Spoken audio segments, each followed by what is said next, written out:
Hello, আজকে নিয়ে এলাম নতুন আরেকটি রেসিপি যার নাম হচ্ছে করলার শুক্তো বা তিতার শুক্তো। তো প্রথমে করলাটিকে ভালোভাবে লম্বাভাবে কেটে নেওয়া হলো, তারপর এটিকে পিস পিস আকারে কেটে নেওয়া হলো। এইবার লাগবে কিছু পরিমাণে ছানার ডাল, এগুলোকে সিদ্ধ বসিয়ে দিয়ে তারপর করলাগুলোকেও সিদ্ধ করে নেওয়া হলো। তারপর এগুলোকে কিছু পরিমাণে তেলের মধ্যে হলুদ লবণ দিয়ে ভালোভাবে ভেজে নেওয়া হলো। কিছু পরিমাণে ভাজা হয়ে গেলেই এগুলোকে এবার দিয়ে দেওয়া হলো ছানার ডালের মধ্যে। ডাল এবং করলা যেহেতু সিদ্ধ করা ছিল তাই খুব বেশি সময় লাগবে না, ঝটপট হয়ে যাবে। তো এইবার সম্বারের মধ্যে তেজপাতা, শুকনো মরিচ, মৌরি আর আপনার কিছু পরিমাণে দিয়ে দেওয়া হলো সরিষা। প্রথমত এগুলোকেই ভালোভাবে ভেজে নিতে হবে যতক্ষণ না পর্যন্ত একটা পারফেক্ট স্মেল বের হয়ে আসে।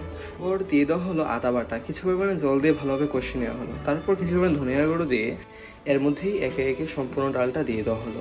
তা এইভাবেই তৈরি হয়ে যায় মূলত সবচেয়ে সহজে তিতার শুক্তো বা করলার শুক্তো। এগুলোকে কিছু পরিমাণে জাল দেওয়ার পর এক্সট্রা স্বাদের জন্য লেবু পাতা ব্যবহার করা হলো, যার ফলে এই ডালের স্বাদ কিছুটা বৃদ্ধি পাবে এবং গন্ধ ভালো বের হবে। আর হ্যাঁ, এভাবেই তৈরি হয়ে যায় করলার শুক্তো বা তিতার শুক্তো। এটা ছিল সম্পূর্ণ নিরামিষভাবে একটি ডাল।